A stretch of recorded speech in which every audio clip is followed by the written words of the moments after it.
I've written a letter that has several paragraphs, and to make each paragraph stand out just a little more, I want to add a first line indent.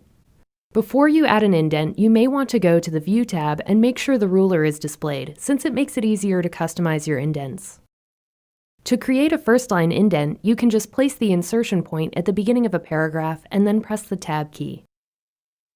You may have noticed that when I did this little marker on the ruler moved forward ½ an inch. This is the first line indent marker.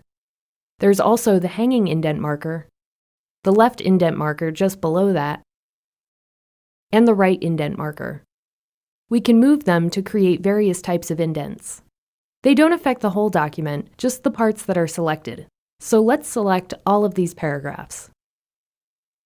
Now drag the first line indent marker. We can also create a hanging indent, which moves all of the lines except the first line. The left indent will move all of the lines at the same time, and the right indent is useful if you want to make a paragraph narrower. But for this letter, I need a more traditional look, so I'm just going to do a first line indent of ¼ inch.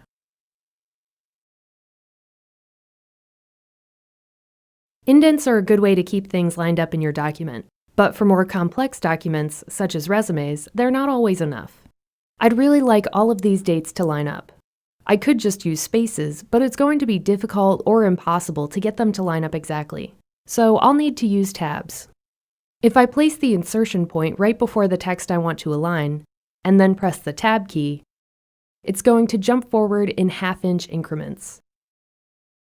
It's much easier to align these dates this way.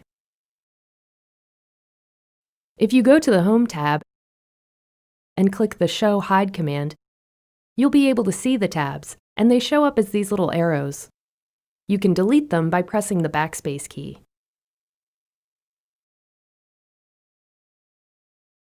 That works pretty well, but I'd like to have a little more control over exactly how the text lines up.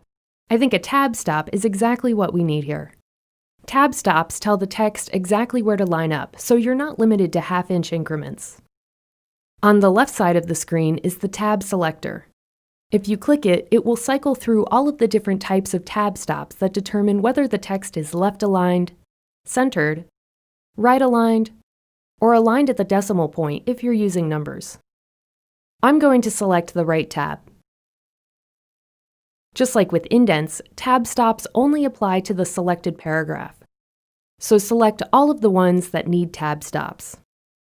Then click on the bottom edge of the ruler where you'd like the tab stop to be. You can add more than one if you need to, and you can remove them just by dragging them off the ruler. Now to align the dates, we want to add just one tab before each year, and they will jump to the new tab stop. Generally, you'll need to add one tab for each tab stop. You can also move existing tab stops. Make sure your text is selected, and then move the tab stop to the left or right. But be sure to allow plenty of free space for the text. If I move the tab stop too far to the left, the dates won't have enough room, so they won't line up correctly.